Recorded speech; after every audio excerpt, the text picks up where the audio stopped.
اب چونکہ 27 رجب المرجب کی رات آ چکی ہے اور آپ حضرات میں زیادہ تر لوگ یہ سوچتے ہوں گے کہ اس رات میں ہماری کیا ذمہ داریاں ہیں۔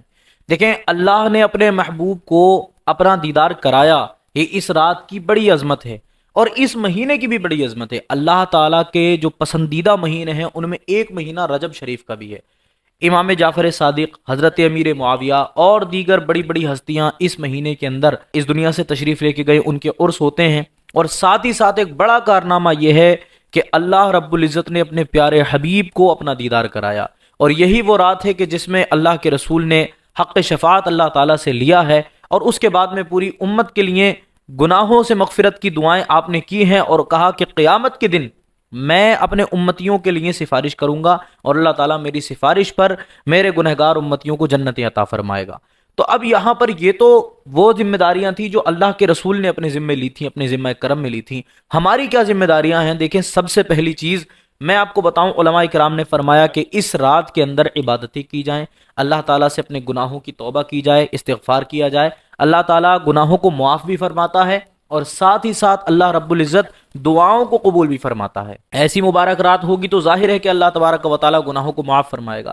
تو اب دو چیزیں یہ آپ کے سامنے جو ہیں کہ گناہ معاف کیسے ہوں گے اور دعائیں قبول کیسے ہوں گی، اس کے لیے آج میں آپ کے سامنے دو چار باتیں رکھتا ہوں، آپ کے سامنے ذکر کر دوں یہ دو باتیں کہ گناہ کیسے معاف ہوتے ہیں اور دعائیں کیسے قبول ہوتی ہیں۔ جب 27 رجب کی رات آئے تو آپ کو دو کام جو ذمہ داریاں ہیں آپ کی، وہ آپ کو کرنا ہے۔ اگر یہ دو کام آپ نے کر لیے تو انشاءاللہ اللہ رب العزت آپ کے سارے گناہوں کو معاف فرمائے گا اور آپ کی دعاؤں کو قبول بھی فرما لے گا۔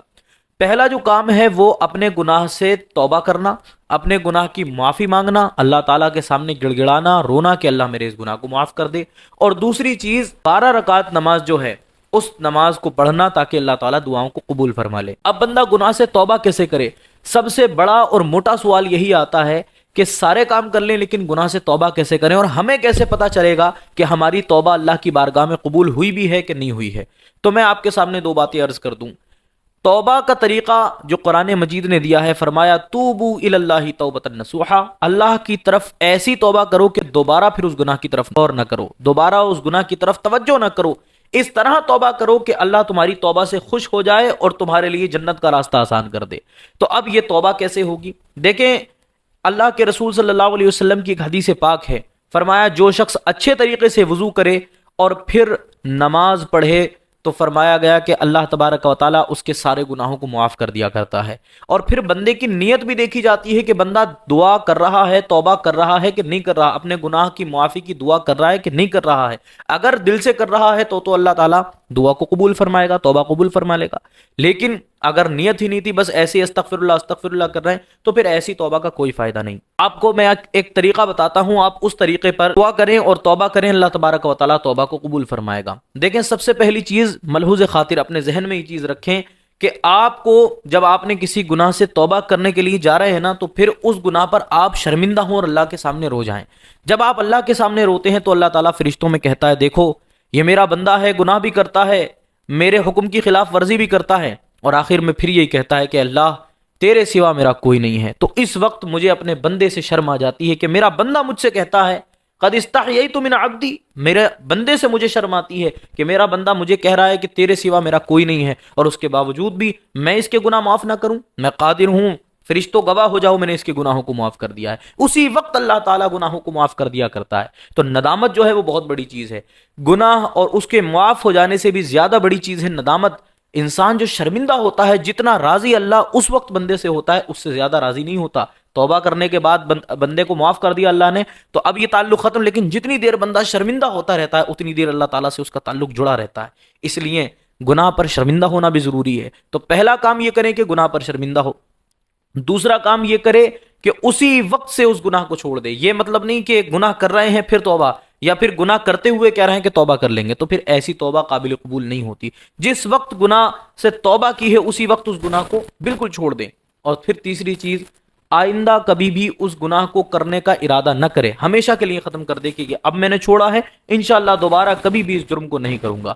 تین چیزیں ہو گئیں۔ اور چوتھی چیز یہ کہ اگر بندوں میں سے کسی کا حق مارا ہے تو پھر اس کے حق کو واپس کر دے، اللہ تعالیٰ گناہ سے پاک کر دے گا، اور ایسا پاک کرے گا۔ اللہ کے رسول فرماتے ہیں التائب من الذنب کمن لا ذنب لہ، جو شخص گناہ سے توبہ کر لیا کرتا ہے وہ ایسا ہے جیسے اس نے کبھی کوئی گناہ کیا ہی نہیں تھا۔ اللہ اکبر، اتنی بڑی شان رحیمی ہے اس رب کی۔